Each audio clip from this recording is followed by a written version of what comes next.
Thanks to countless hours of hard work, adaptations, and a whole lot of heart, the Toledo Ballet is not letting COVID-19 stop a timeless holiday tradition.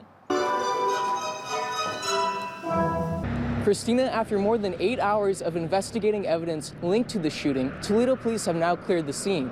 But this is what we know so far. At around 8:30 this morning, 2 people living here at the apartment complex called 911 to report a man screaming in the parking lot.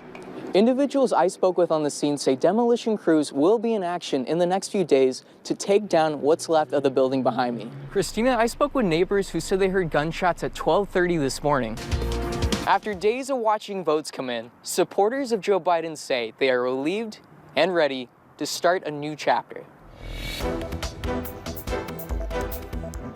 Yeah, Lee, I spoke with Dennis Miller today, who said he had reached out to Kroger and the property owner here, just trying to get answers, all with no success.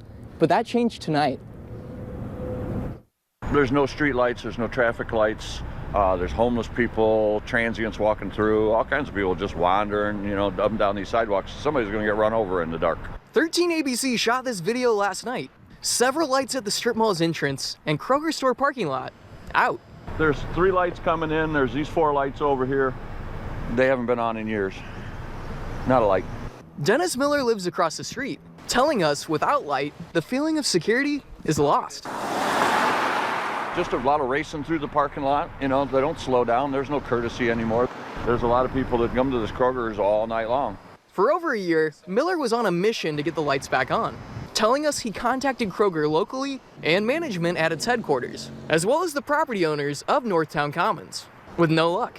Kroger's, if it's their fault, then fix it. If it's somebody else's fault, whoever's fault it is, fix it.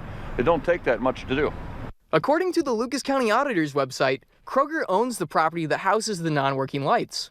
I reached out to Kroger officials today to address Miller's concern, who told me, quote, "Kroger is committed to providing our associates and customers with a safe place to work and shop. We have electricians on site today, and we will fix the lights as soon as possible."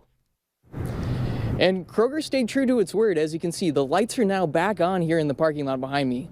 And I spoke to Dennis Miller after the lights came on, and he says he's beyond thankful and grateful that his problem is now resolved. Shots fired. Shots fired. Shots fired. Go. And all of a sudden, I heard 5 shots. And then there was a pause, and then I heard another 5 shots. Resident Elizabeth Mansfield was getting ready for work this morning when she heard bullets fly and police officers surrounding her building. But in just moments, the police were coming, they were jumping out of their car, they had their guns drawn, they had ran around the side of the building, they were just communicating with one another, and they had the situation under control in a very quick manner. 3 Toledo police officers were responding to reports of a man screaming in the parking lot. Police say when officers arrived, the suspect was near the entrance of the building with a gun in his hand. When an officer arrived on scene, the male immediately addressed the police car and shot at the officer. The police car was struck. Thankfully, the officer was not. Officers took cover, and one officer fired back as the suspect ran inside the apartment building and started shooting again before running out the back entrance. The male then exited the building again, and this is where we're still working on putting all the pieces together. More shots were fired, and the suspect was taken into custody, and he's at a local hospital. Officers found the suspect's child inside the apartment unharmed. A motive for the shooting is unclear. A spokesperson for the police department says no officers or residents were hurt. I feel safe being a resident here. These incidents can happen anywhere. We just have to be realistic about this. Those in attendance recalled Officer Stalker not only as a hero on the police force, but a hero in his own community, serving as a friend, father, and a son. An emotional day for so many. A grief-stricken crowd stood by Officer Brandon Stalker's fiance, daughter, and mom. I loved him very much. He was very loved. It's overwhelming. It's very hard.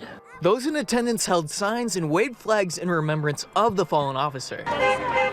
Honks and heartfelt hugs were sent out to those hurting most. It's definitely been hard. It's unreal still. It's hit me, but it hasn't hit me, if that makes sense. Lynn Allison says Brandon was her best friend. She believes his untimely death shows the dangerous situations law enforcement officers encounter each and every day. When you're shooting at officers, you're taking someone's family away from them. We just got to stick together and come together as a group and make sure all of our officers get home safe at the end of shift. Members of TPD joined today's rally. Chief of Police George Krull consoled loved ones and offered up the entire fleet of the force to be there for them during this difficult time. We're going to help them get through this tragedy, and they're stuck with 620 new brothers and sisters and aunts and uncles, so we're going to do what we can to help them through. Even those who were strangers to Brandon came out. They showed appreciation for the heroic life he lived and offered their sympathies to those he lived for. Big thing I want to say is thank you, everybody, for being with us. You know, like I said, it was a tragedy. Let it rust, let us rust.